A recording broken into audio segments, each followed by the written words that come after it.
আমাদের রাজনৈতিকভাবে আমরা 1971 সালে মুক্তিযুদ্ধের মাধ্যমে স্বাধীনতার পর আমরা 5 দশক পেরিয়ে গেল, আমরা কিন্তু আসলে আমাদের জাতির যে মৌলিক সমস্যাগুলো সেটি আমরা সমাধান করতে পারছি না। জাতির আমরা এটা খুবই সমৃদ্ধ একটা পরিচয় আমরা দিতে পারছি, আমরা কিন্তু পারিনি। এর কারণ হচ্ছে কি দেখেন, দেশে আমরা অনেক নেতৃত্ব পেয়েছি, আমরা অনেক প্রতিনিধি নির্বাচন করেছি, দেশে অনেক নেতৃত্ব আমরা পেয়েছি, কিন্তু তারা আসলে আমাদের জনগণের ইচ্ছার প্রতিফলন, জনগণের যে স্বার্থের প্রতিফলন বা সেগুলো গুরুত্ব দিয়ে যে কাজ করা সেটা কিন্তু আসলে করতে পারে, সেখানে তারা ব্যর্থ হয়েছে।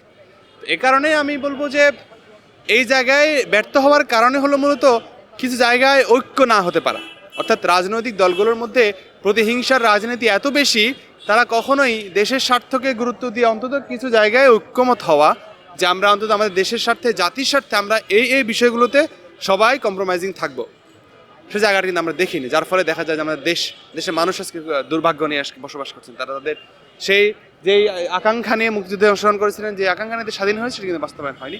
একই সাথে ডাকসুতেও যদি সেই সিনারিওটি দেখা যায় যে ছাত্র সংগঠনগুলো তাদের মধ্যকার যে প্রতিহিংসার রাজনীতি সেটিকে যদি তারা দূর করতে, সেখান থেকে যদি সরে আসতে না পারে, আমি বলবো যে একটি সহনশীল রাজনীতির দিকে আমরা যেতে পারি, যেখানে সবার মধ্যে একটা কম্প্রোমাইজিং মেন্টালিটি থাকবে, সবাই বিশ্ববিদ্যালয়ের কিংবা শিক্ষার্থীদের সামগ্রিক কল্যাণের ক্ষেত্রে সবার মধ্যে একটা কিছু জায়গায় হলেও ইউনিটির একটা জায়গায় তৈরি হবে। তখনই আসলে আমি মনে করি যেটি যেই জায়গায় থাকার কথা ডাকসু, সেটি আসলে তখন সম্ভব হবে।